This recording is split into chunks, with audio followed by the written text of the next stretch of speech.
नमस्कार मित्रांनो, कालच्या लेक्चरमध्ये आपण इफेक्ट ऑफ सॉल्व्हंट याच्याबद्दल चर्चा केली. त्यानंतर आपण इफेक्ट ऑफ कॉन्ज्युगेशनमुळे जो ॲब्सॉर्प्शन आहे त्याच्यावर काय परिणाम होतात याच्याबद्दल आपण चर्चा करतोय.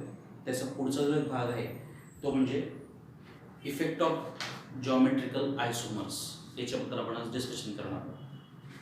जॉमेट्रिकल आयसोमर्स आपण फर्स्ट इयर BSc बघितलेलं आहे. ज्यावेळेस डबल बॉन्डच्या एकाच साईडला सारखे ग्रुप असतील त्या अरेंजमेंटला आपण सिस म्हणतो, आणि डबल बॉन्डच्या अपोजिट साईडला समजा सारखे ग्रुप असतील तर त्याला आपण काय म्हणणार, ट्रान्स म्हणत असतो. त्या सिस आणि ट्रान्सला ई आणि झेड पण नॉमेनक्लेचर आहे. ते कशा पद्धतीने नॉमेनक्लेचर होतं ते आपण बघूया. एक कंपाऊंड आपण लिहितोय, स्टिल्विन हा कंपाऊंड आहे तो. ठीक आहे, स्टिल्विन. मित्रांनो, आता सपोज हा C double bond C. Suppose जर आपण कार्बन नंबर 1 म्हणतो, याला कार्बन नंबर 2 म्हणतो. कार्बन नंबर 1 ला काय काय अटॅच आहे, हायड्रोजन आहे आणि बेन्झीन आहे, म्हणजे फिनिल रिंग आहे. ठीक आहे. कार्बन नंबर 2 ला पण काय आहे, हायड्रोजन आहे आणि काय आहे, फिनिल रिंग आहे. मित्रांनो, आपण जर बघितलं या डबल बॉन्डच्या एका बाजूला काय आहे,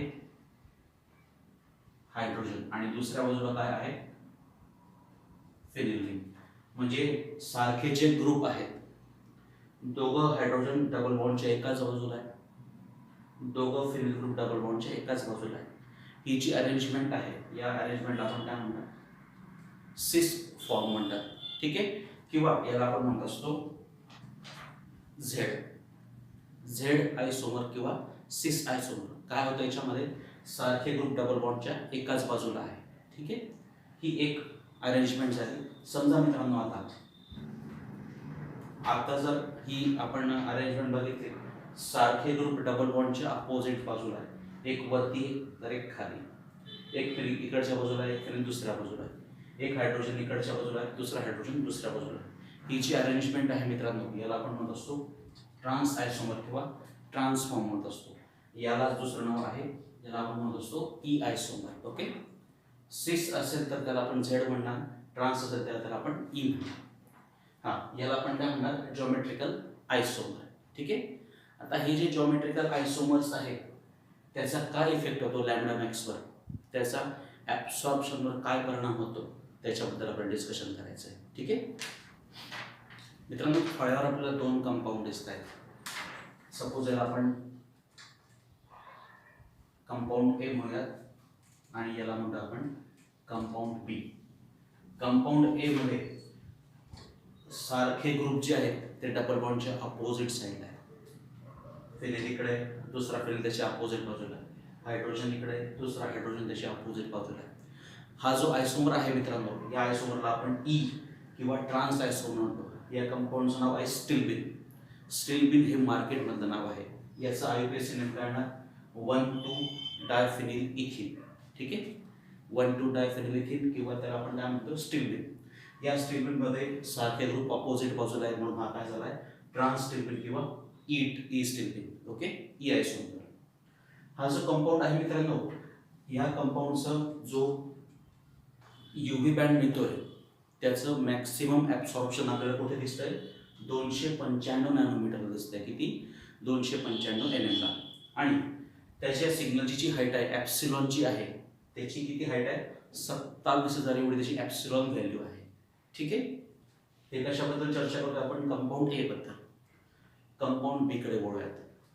सारखे ग्रुप डबल बॉन्डच्या एकाच बाजूला आहे. आपण बघताय फिनिल एकाच बाजूला आहे, हायड्रोजन एकाच बाजूला आहे. हा जो आयसोमर आहे या आयसोमरला आपण सिस आयसोमर म्हणतात किंवा झेड आयसोमर म्हणतात. म्हणून या कंपाऊंडचं नाव काय, झेड किंवा सिस स्टिल्विन. ओके. मग हा जो आपला सिस स्टिल्विन आहे मित्रांनो, या सिस स्टिल्विनचं ॲब्सॉर्प्शन, UV ॲब्सॉर्प्शन मॅक्सिमम कुठे मिळते, 280 नॅनोमीटरला मिळते. आणि तो जो सिग्नल आहे त्या सिग्नलची हाईट किती, ॲप्सिलॉन व्हॅल्यू किती, 13,500 इतकी आहे. बघा, इथं 295 आणि इथं 280. म्हणजे ट्रान्सचं ॲब्सॉर्प्शन कुठे दिसतं आपल्याला, लॉंगर रिजनमध्ये दिसतंय, आणि सिसचं ॲब्सॉर्प्शन कुठे दिसतंय, शॉर्टर रिजनमध्ये दिसतंय. मग ट्रान्स आयसोमर लॉंगर रिजनला काय दाखवत असेल त्याचं ॲब्सॉर्प्शन, त्याचं मागचं कारण शोधून काढू. मित्रांनो, हे जे दोन फिनिल रिंग आहेत हे डबल बॉन्डच्या अपोजिट बाजूला आहे. अपोजिट बाजूला असल्यामुळे त्यांच्यामध्ये हे जे दोन फिनिल रिंग आहे त्यांच्यामध्ये स्टेरिक इंटरॅक्शन होणार का? स्टेरिक इंटरॅक्शन होणार नाही. त्यामुळे हा जो मॉलिक्यूल आहे हा मॉलिक्यूल कसा होतो मित्रांनो? प्लेनर होतं. प्लेनर झाल्यामुळे हे जे डबल बॉन्ड आहे हे डबल बॉन्ड व्यवस्थित त्या ठिकाणी त्याचं काय होऊ शकतं? डिलोकलायझेशन होतं. डबल बॉन्डचं डिलोकलायझेशन जेवढं चांगल्या पद्धतीने होईल तेवढे ते इलेक्ट्रॉन जास्त फ्री होतील. जेवढे इलेक्ट्रॉन जास्त फ्री असतील त्यांना एक्साइट करण्यासाठी एनर्जी कमी लागते. आता हा जो आपला ट्रान्स आयसोमर आहे याच्यामध्ये दोघं फिनिल रिंग अपोजिट बाजूला आहे.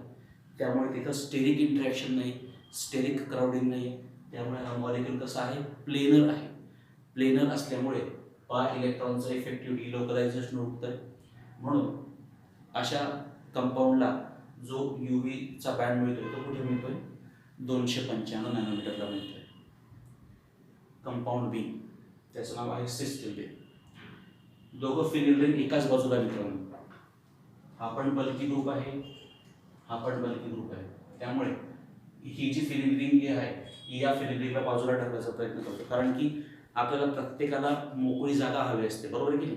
आपण बसमध्ये बसलं, एका सीटवर 2 जण व्यवस्थित बसू शकतात, पण 2च्या पेक्षा जास्त त्या ठिकाणी बसण्याचा प्रयत्न केला तर एकमेकांना आपण काय करत असतो? दूर ढकलत असतो. आता या फिनिल रिंगला मोकळी जागा हवी, स्पेसमध्ये मोकळी जागा पाहिजे, म्हणून हा फिनिल रिंग दुसऱ्याला दूर ढकलतो. याला पण मोकळी जागा पाहिजे म्हणून तो या फिनिलला पण दूर ढकलतो. या फिनिल रिंग एकमेकांना दूर ढकलत आहेत. हे जे दूर ढकली आहे मित्रांनो, स्पेसमध्ये मॅक्सिमम जागा मिळवण्याचे जे प्रयत्न आहे, हे जे इंटरॅक्शन आहे त्या इंटरॅक्शनला आपण म्हणणार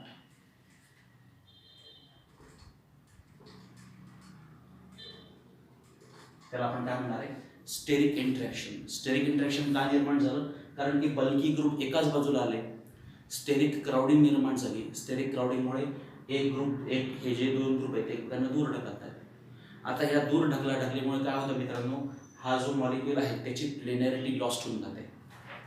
सपोज हा कंपाऊंड प्लेनर आहे, ठीक आहे. इकडे एक फिनिल रिंग, इकडे फिनिल रिंग आहे. हे दोघे एकमेकांना दूर ढकलत आहेत. दूर ढकलल्यामुळे हा जो आपल्याला एक कागद प्लेन मध्ये दिसत असता त्याची प्लेनॅरिटी काय होऊन गेली? लॉस्ट होऊन गेली. प्लेनॅरिटी लॉस्ट झाल्यामुळे हे जे पाय इलेक्ट्रॉन्स आहे या पाय इलेक्ट्रॉनचं डिलोकलायझेशन व्यवस्थित होणार नाही. डिलोकलायझेशन व्यवस्थित झाले नाही त्यामुळे पाय इलेक्ट्रॉन चांगल्या पद्धतीने फ्री होणार नाही. ते कमी फ्री झाल्यामुळे त्यांना एक्साइट करण्यासाठी एनर्जी जास्त लागते आणि एनर्जी जास्त लागते म्हणून त्याचा जो लॅम्डा मॅक्स आहे तो आपल्याला शॉर्ट रिजन दिसतोय. कुठे? 280 दिसतोय. ट्रान्सचा 295 दिसतोय आणि सिसचा कुठे दिसतोय? 280ला. ठीक आहे. So this is all about geometrical isomer. Trans isomer shows absorption to longer region because in trans isomer steric crowding is minimum, molecule is planar, that molecule can effectively delocalize the pi electrons, therefore it shows the absorption at longer region. In case of cis isomer, steric crowding is maximum. Due to steric crowding, steric interactions are created. Due to that steric interaction, molecule loses its planarity, due to which pi electrons can't be effectively delocalized. Therefore, it requires maximum energy for pi to pi transition and absorption occurs at shorter region. So this is all about effect of geometrical isomer. मित्रांनो, आपण बघतोय effect of S सिस म्हणजे cisoid and S trans म्हणजे ट्रान्सॉइड conformation. हे trans आणि सिसच conformation आहे. Statement काय दिलं आहे? And असायक्लिक dine. असायक्लिक आणि सायक्लिक. सायक्लिक म्हणजे काय? रिंग फॉर्ममध्ये, आणि असायक्लिक म्हणजे रिंग फॉर्ममध्ये नसलेले कंपाऊंड. असायक्लिक डायइन. डाय म्हणजे दोन, इन म्हणजे डबल बॉन्ड. दोन डबल बॉन्ड असलेले कंपाऊंड. ठीक आहे. दोन डबल बॉन्ड असलेले acyclic compound largely exist in trans conformation, S trans conformation. ठीक आहे. का ते बघूया. पहिल्यांदा आपल्याला काय करायचं मित्रांनो? असायक्लिक डायइन. तो डायइन पण कसा काढायचा? कॉन्जुगेटेड. ठीक आहे. बघा आता CH2 double bond CH, CH double bond CH. किती डबल बॉन्ड आहेत? दोन डबल बॉन्ड. म्हणून हा काय झाला? कुठला कंपाऊंड झाला? डायइन. ओके, बरं सायक्लिक फॉर्ममध्ये आहे का तो? नाही. त्यामुळे परत हा काय झाला मित्रांनो? असायक्लिक डायईन. या कंपाऊंडचं नाव आहे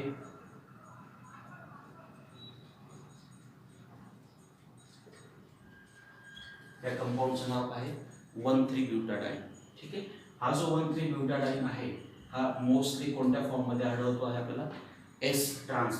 बघा आता ट्रान्स म्हणजे काय सांगितलं आपण? दोघं डबल बॉन्ड किंवा आता या ठिकाणी ट्रान्स कॉन्फॉर्मेशन कसं आहे? दोघं डबल बॉन्ड ज्यावेळेस अपोजिट फॉर्ममध्ये असतील, अपोजिट बाजूला असतील. बघा आता CH2 डबल बॉन्ड CH हा एक बॉन्ड दाखवलेला आहे.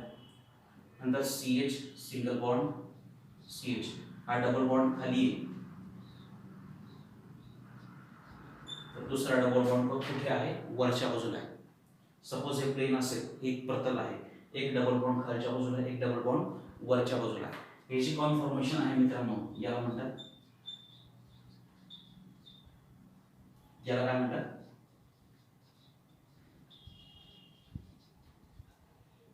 याला म्हणतात एस ट्रान्स कॉन्फॉर्मेशन.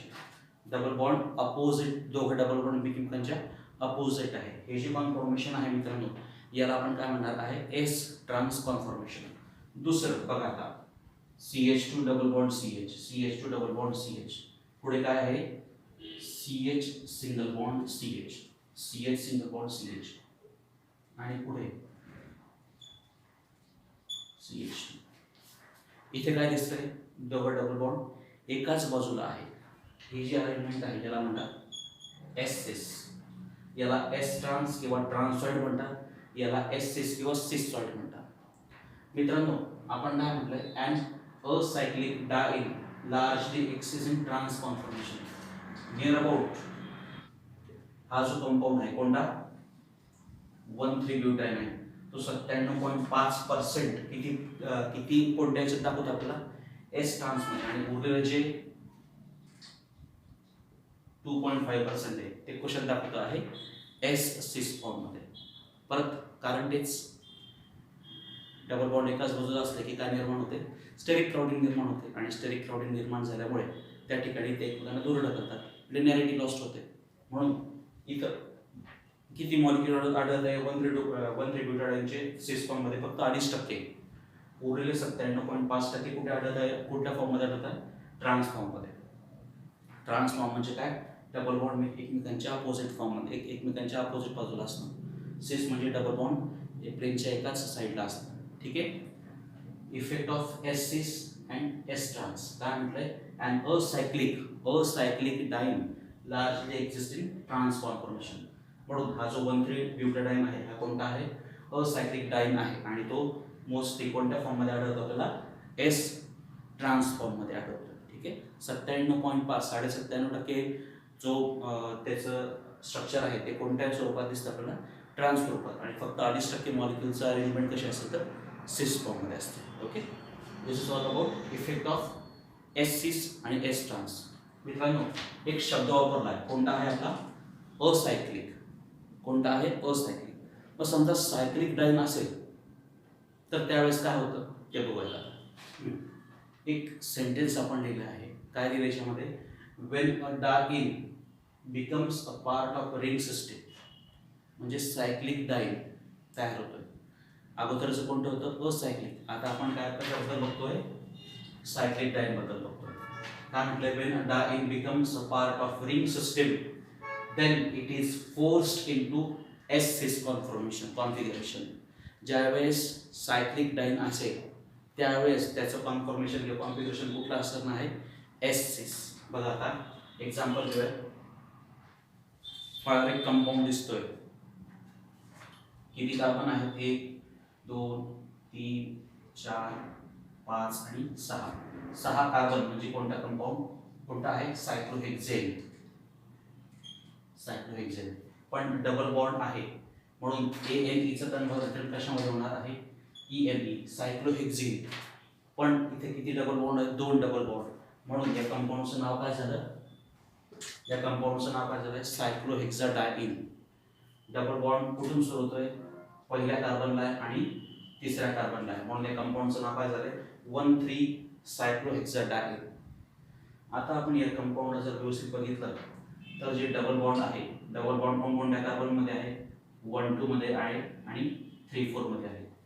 त्यांची जी काय अरेंजमेंट आहे ती एकाच बाजूला आहे. मग ही जी कॉन्फॉर्मेशन आहे, याची कॉन्फिगरेशन आहे, याला आपण काय म्हणत असतो एस सिस कॉन्फिगरेशन. सांगण्याचा उद्देश काय, ज्यावेळेस सायक्लिक डायन असेल तर कॉन्फिगरेशन कोणतं असणार आहे, एस सिस. आणि ज्यावेळेस असायक्लिक डायन असेल त्यावेळेस प्रिफर्ड कॉन्फॉर्मेशन कोणतं असणार आहे, एस ट्रान्स असणार आहे.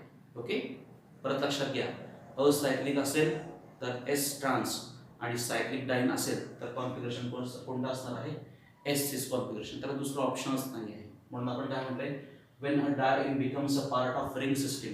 आता हे जे डायन आहे ते रिंग सिस्टीमचा भाग आहे, म्हणून then it is, हा जो डायन आहे then it is forced into S cis configuration. तो फोर्सफुली कशात कन्वर्ट होत जातोय, S cis कॉन्फिगरेशन मध्ये कन्वर्ट होत जातोय. ओके, बघा आपण बघतो आहे मोनो अँड पॉलिसायक्लिक डायन. मोनोसायक्लिक म्हणजे एकच रिंग आणि पॉलिसायक्लिक म्हणजे एकापेक्षा जास्त रिंग. सपोज ही एकच रिंग आहे, याला आपण काय म्हणणार, मोनोसायक्लिक. समजा एकापेक्षा हे 2 झाले आहेत किंवा 3 झाले, एकापेक्षा जास्त रिंग जेव्हा असेल त्या कंपाऊंड आपण पॉलिसायक्लिक कंपाऊंड म्हणतात. ओके, मग आता असे मोनोसायक्लिक किंवा पॉलिसायक्लिक डायन्स असतील तर त्याचे 2 क्लासमध्ये आपण बायफर्केशन करतो. पहिला जो क्लास आहे त्याच्यामध्ये आपण काय म्हणतोय, double bonds are in the same ring. डायन म्हणजे जे 2 डबल बॉन्ड आहेत ते एकाच रिंगचा भाग आहे, असे जे कंपाऊंड आहे त्या कंपाऊंडला आपण काय म्हणणार आहे, होमो ॲन्युलर डायन. त्याला आपण काय म्हणणार, होमो ॲन्युलर डायन. बघा हा एक कंपाऊंड आहे, हा मोनोसायक्लिक आहे की पॉलिसायक्लिक आहे, एकच रिंग आहे म्हणून मोनोसायक्लिक. ठीक आहे, आणि दोघं डबल बॉन्ड एकाच रिंगचा भाग आहे म्हणून याला आपण कोणता डायन म्हणणार, होमो ॲन्युलर डायन. ठीक आहे, आता बघत अजून एकापेक्षा जास्त रिंग झाले म्हणजे काय झालंय, पॉलिसायक्लिक डायन. सपोज याला आपण रिंग ए म्हणू आणि याला म्हणत रिंग बी. जे दोघं डबल बॉन्ड आहेत मित्रांनो ते कुठे दिसत, रिंग ए मध्ये आहेत की बी मध्ये आहेत, दोघं डबल बॉन्ड कशाचा भाग आहेत, रिंग बी चा भाग आहे. ही जी अरेंजमेंट आहे याला आपण काय म्हणणार मग, होमो ॲन्युलर डायन. ओके, अजून एक कंपाऊंड काढलाय, दोघं डबल बॉन्ड कोणत्या रिंग मध्ये आहेत, रिंग ए मध्येच आहेत. ही जी अरेंजमेंट आहे त्याला आपण काय म्हणणार मग, homo annular diene. So when both the double bonds are the part of same ring, that compound or that diene is called as homoannular diene. हा पहिला पाच आहे. सपोज दोघं डबल बॉन्ड 2 डिफरंट रिंग मध्ये असेल तर त्यावेळेस जो कंपाऊंड असतो त्याला काय म्हणतात ते बघूया. काय म्हणताय, double bonds are in different ring. जे दोघंही डबल बॉन्ड आहे ते 2 डिफरंट रिंग मध्ये असतील त्यावेळेस जो कंपाऊंड तयार होतो त्या कंपाऊंडला आपण काय म्हणणार आहोत, हेटेरोॲन्युलर डायन. डबल बॉन्ड एक रिंग मध्ये एक डबल बॉन्ड, दुसऱ्या रिंग मध्ये दुसरा डबल बॉन्ड, अशी अरेंजमेंट ज्यावेळेस असेल त्या रिंगला आपण काय म्हणणार, त्या डायनला आपण काय म्हणणार, हेटेरोॲन्युलर डायन. त्याचे काही एक्झाम्पल्स बघू. बघा मित्रांनो, when double bonds are in different ring they are called as heteroannular diene.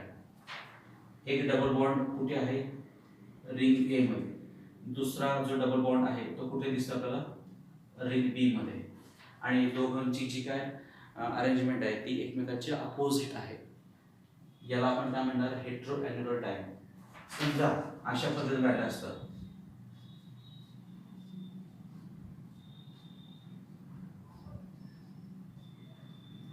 दोघं डबल बॉन्ड समजा एकाच रिंग मध्ये राहिले असतं तर आपण काय म्हणतो त्याला, होमोॲन्युलर डायन. पण आता आपण जर बघितलं तर एक डबल बॉन्ड रिंग ए मध्ये आहे, दुसरा पी मध्ये आहे. इथं पण एक डबल बॉन्ड रिंग ए मध्ये, दुसरा डबल बॉन्ड रिंग बी मध्ये.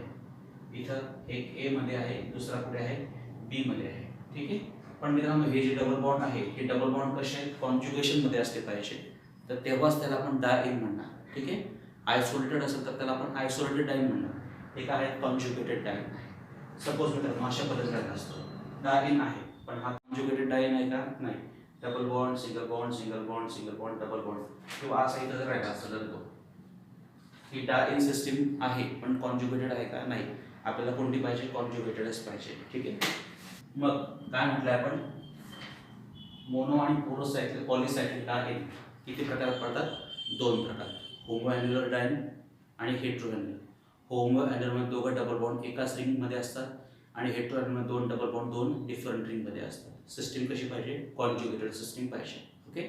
So this is all about homo annular and hetero annular. मित्रांनो आपण बघतोय effect of alkyl substituent and ring residue. Statement काय दिलंय? Each alkyl substituent and ring residue attached to conjugated system, diene system, increases lambda max by 5 nanometer. बघा example बघू. Compounds नाव 1,3-ब्युटाडाइन. Compound कसा आहे? Conjugated. कारण की काय? Double bond, single bond, double bond. मित्रांनो याचा जो लॅम्बडा मॅक्स आहे कुठे दिसतो आपल्याला? 217 नॅनोमीटर दिसतो. ठीक आहे. आता हे जे 2 हायड्रोजन्स आहेत या हायड्रोजनच्या वेळी समजा आपण अल्किल ग्रुप लावला, अल्किल म्हणजे मिथिल ग्रुप लावला, तर त्याचा जो लॅम्बडा मॅक्स आहे तो कितीने वाढणार? 5 नॅनोमीटर. एक अल्किल ग्रुप लावला तर कितीने प्लस होणार? 5. 2 लावले तर कितीने प्लस होणार? 10. बघा कंपाऊंडचं नाव काय येणार? 2,3 डायमिथिल 1,3-ब्युटाडाइन. 1 2 3 4 ब्युटेन. 2 डबल बॉन्ड म्हणजे ब्युटाडाइन. डबल बॉन्ड पहिल्याला आहे, तिसरा मग 1,3-ब्युटाडाइन आणि दुसऱ्या कार्बन तिसऱ्या कार्बनला मिथिल ग्रुप आहे. 2 मिथिल ग्रुप आहे म्हणून कंपाऊंडचं नाव काय? 2,3 डायमिथिल 1,3-ब्युटाडाइन. आता हा जो कंपाऊंड आहे त्याचा जो लॅम्बडा मॅक्स आहे मित्रांनो तो कुठे दिसतोय? 227 दिसतोय. ज्यावेळेस हायड्रोजन्स होते या ठिकाणी कोणत्या प्रकारचे सबस्टिट्यूएंट होते? हायड्रोजन होते. त्या कंपाऊंडचा ॲब्सॉर्प्शन 217 नॅनोमीटर दिसते. पण आपण तिथं हायड्रोजन काढले आणि अल्किल ग्रुप म्हणजे मिथिल ग्रुप त्या ठिकाणी अटॅच केले तर ॲब्सॉर्प्शन कितीने वाढलंय? 10ने वाढलंय. एकाच मिथिल ग्रुप राहिला असता तर कितीने? 5ने वाढलं असतं. पण किती मिथिल ग्रुप्स आहेत? 2 मिथिल ग्रुप्स आहेत. म्हणून 217 प्लस 10 किती झाले? 227 नॅनोमीटर. म्हणून काय? वेन अल्किल सबस्टिट्यूएंट आणि रिंग रेसिड्यू असेल अटॅच टू कॉन्जुगेटेड डायन सिस्टीम त्याचा लॅम्बडा मॅक्स प्रत्येक वेळेस कितीने वाढणार आहे? 5 नॅनोमीटरने वाढणार आहे. आता हे जे एक्झाम्पल बघितलं मित्रांनो आपण हे कशाचं बघितलंय? असायक्लिक सिस्टीमचं बघितलंय. आता सायक्लिक डायन बघूया. दोघं डबल बॉन्ड एकाच रिंगचा भाग आहे म्हणजे हा काय झाला मग? हा काय झाला मित्रांनो? होमो ॲन्युलर डायन. ठीक आहे. आता हा कसा लिहू शकतो आपण?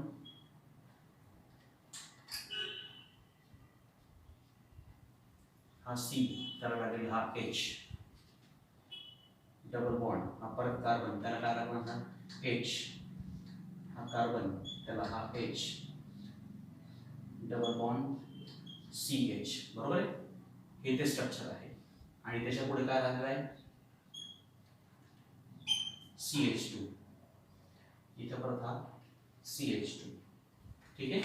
आपण काय म्हणतोय? हायड्रोजनला आपण सबस्टिट्यूएंट्स म्हणतोय का? नाही. सबस्टिट्यूएंट अल्किल सबस्टिट्यूएंट कोण म्हणणार आपण? हा जो CH2 ग्रुप आहे हा CH2 ग्रुप कोणाच्या पुढे? याच्या पुढे. त्यामुळे हा एक रिंग रेसिड्यू झाला. त्याच्या पुढे हा दुसरा आहे. हा 2 रिंग रेसिड्यूज आहे.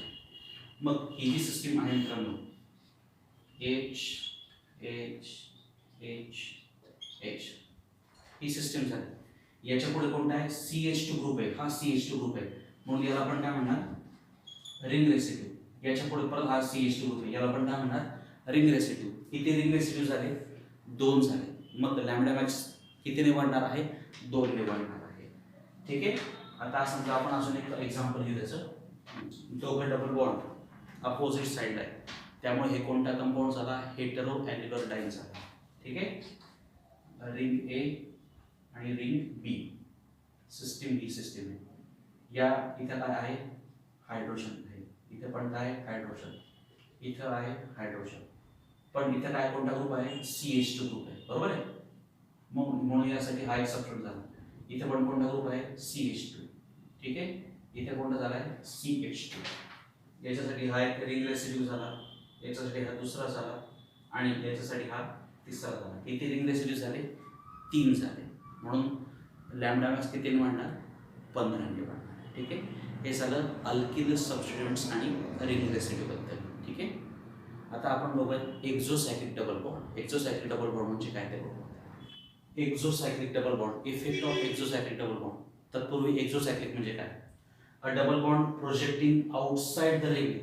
रिंगच्या बाहेर जो डबल बॉन्ड आहे त्याला आपण काय म्हणणार? Exocyclic double bond. Suppose for example बघा, हा डबल बॉन्ड रिंगच्या आतमध्ये आहे. ठीक आहे, पण सपोज रिंगच्या बाहेर, रिंगच्या आउटसाइडला जो आहे हा जो डबल बॉन्ड आहे याला आपण काय म्हणणार? याला आपण काय म्हणणार? Exocyclic double bond. ठीक आहे, बघा आता रिंग ए आणि रिंग बी.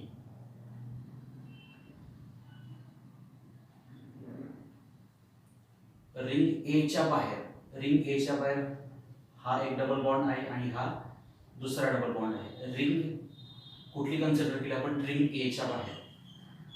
आता बी साठी काही आहे का? नाही. मग रिंग ए साठी एक्झोसायक्लिक डबल बॉन्ड किती आले? 2. रिंग एच्या बाहेर हा डबल बॉन्ड आहे, त्यामुळे हा काय झाला? एक्झोसायक्लिक. रिंग बीच्या बाहेर हा डबल बॉन्ड आहे, म्हणून हा पण काय झाला? एक्झोसायक्लिक डबल बॉन्ड झाला. रिंगच्या बाहेर जे डबल बॉन्ड आहे त्यांना आपण काय म्हणणार? एक्झोसायक्लिक डबल बॉन्ड म्हणणार. आणि प्रत्येक एक्झोसायक्लिक डबल बॉन्डसाठी लॅम्बडा मॅक्स किती वाढणार आहे? 5 ने वाढणार. आता हा सपोज कंपाऊंड पहिला आहे, किती एक्झोसायक्लिक डबल बॉन्ड आहे? एकच, म्हणून लॅम्बडा मॅक्स किती वाढणार? 5 ने वाढणार. हा कंपाऊंड आहे, याच्यामध्ये किती एक्झोसायक्लिक डबल बॉन्ड आहे? 2, म्हणून लॅम्बडा मॅक्स किती वाढणार? 10 ने वाढणार. इथे पण किती आहे? डबल एक्झोसायक्लिक 2, लॅम्बडा मॅक्स किती वाढणार आहे? 10 ने वाढणार. ओके, सो मित्रांनो आज आपण एक्झोसायक्लिक डबल बॉन्ड म्हणजे काय ते बघितलं, अल्किल सबस्टिट्यूएंट्सवरचा इफेक्ट बघितला, त्याच्यानंतर सायक्लिक आणि असायक्लिक टाईपमध्ये कशा पद्धतीचं कॉन्फिगरेशन आणि कॉन्फॉर्मेशन असतं ते बघितलं, आणि जॉमेट्रिकल आयसोमर्सचा इफेक्ट पण आपण बघितला आहे. ठीक आहे, याच्या पुढचा जो भाग आहे ते आपण पुढच्या लेक्चरला बघू. धन्यवाद.